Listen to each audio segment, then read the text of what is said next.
Order! Order! You are an incorrigible delinquent at times. Behave yourself, man!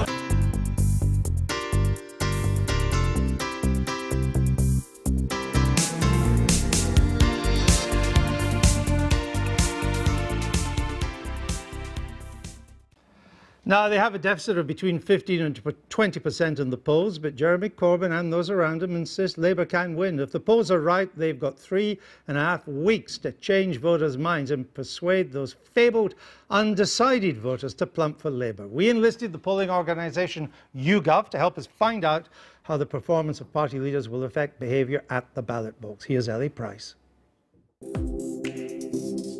Leeds. A city of 750,000 people, 8 parliamentary seats, and home to our very own focus group. Our panel was recruited from a variety of backgrounds, and the majority say they haven't decided who to vote for yet. Watching behind the glass, 2 experts on different sides of the political spectrum. Giles Kenningham, who headed up political press at Downing Street under David Cameron, and Aaron Bastani, a Corbyn supporter, also in the communications business. I think Theresa May sees herself as a pound shop Thatcher. I'm not going to vote for Corbyn. I will vote against Corbyn. We found out at the last election that sometimes people quite like Miliband's policies, but then when it came down to the crunch report about who do you want, if you wake up on May the 8th in 2015, who do you want to lead and be Prime Minister, we found in a couple of focus groups people saying, well, we'd be quite relieved, even though some of those same people have been saying we quite like all the Labour policies, and that's, I think, quite a crucial point. I think the fact that Corbyn's going so hard on his values, this is a really progressive manifesto. They'll live or die by it, of course, but I think that's a new challenge for you guys, and it wasn't there in 2015. So is there anyone here that you don't recognise? After a little warm-up, the first exercise, recognising party leaders and their slogans. Stronger for Scotland. That might be Nicola. I think it's nice to have a strong woman in politics, I do, but I've got to say when she comes on the news, I kind of do think, here we go again. Tell me about Tim Farron. What's your impression of Tim Farron, would you say? He's of no consequence. It isn't going to do anything. It isn't going to change anything. Standing up for what matters. I'll go UKIP. UKIP? Well, you'll be surprised to hear that it's actually the Greens. Hey! What are your thoughts about UKIP? They're farageless. Yes, strong and stable leadership. Why the laugh? Strong and stable leadership in the national interest. That's a sick bone. Yeah, Team Mate, it's the British equivalent of Make America Great Again. For the many, not the few. That's Labour. That's Labour. Mr Corbyn. What do we think about this one? For the many, not the few. It's not quite as bad as strong and stable, but it'll probably get on her nerves after a while. We have 4 weeks. Our panel then watched some TV. We must seize that chance today and every day until June the 8th. Thank you very much. That's not quite my question. My question is, if you're Prime Minister, we will leave come hell or high water, whatever is on the table at the end of the negotiations. We win the election, we'll get a good deal with Europe. Very assertive, and he was in control and he felt comfortable with what he was delivering. But the second one, I thought he was very hesitant. I thought he was kind of hovering around, skirting around, and that's the second time I've seen a similar interview with the question being asked regarding Brexit. I don't know if I'd have any confidence with him after watching that, and you think you're going up against some quite strong people. Huge. How are you going to stand up for us? Yeah, they'll just walk all over us. Yeah. You know, when you're in negotiations, you need to be tough. Yeah. And actually, it's right to be tough sometimes, particularly when you're doing something for the country. There's a reason for talking about strong and stable leadership. It's about the future of the country. It's about the national interest. It's just that people can listen to that kind of thing and think it's a bit robotic. She knew what she was talking about, and she was, you know, both on the One Show and on the news. Just strong opinions. She attracts the public, I think, better than what Corbyn does. She didn't answer the question she doesn't in a more articulate way than Corbyn didn't answer the question. Imagine that Theresa May is an animal. So in your mind, what animal is coming to mind when you think of Theresa May? I've done a Pekingese, because I think she's all bark and no bite. Looking alpaca, because she's superior looking, woolly-headed, and can be fleeced. Let's do a Corbyn animals.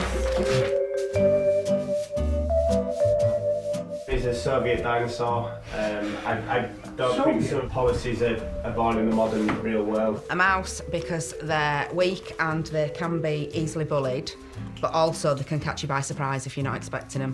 What do you take away from what you saw then, and what message would you send back to the Tories now? So I think, look, what came over is that people see Theresa May as a strong politician.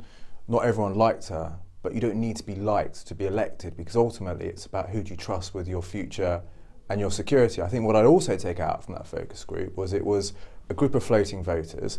There was no huge appetite for Lib Dems, and there was no huge appetite for UKIP. So my message back to CCHQ would be stick to the plan. I thought the response to the manifesto was excellent. It's clear that people aren't particularly keen on Theresa May. They're ambivalent. There are some associations with her about strength and stability, which is exactly what the Tory party want, of course, but they're not positive, and nobody thinks that she has a vision really for Britain.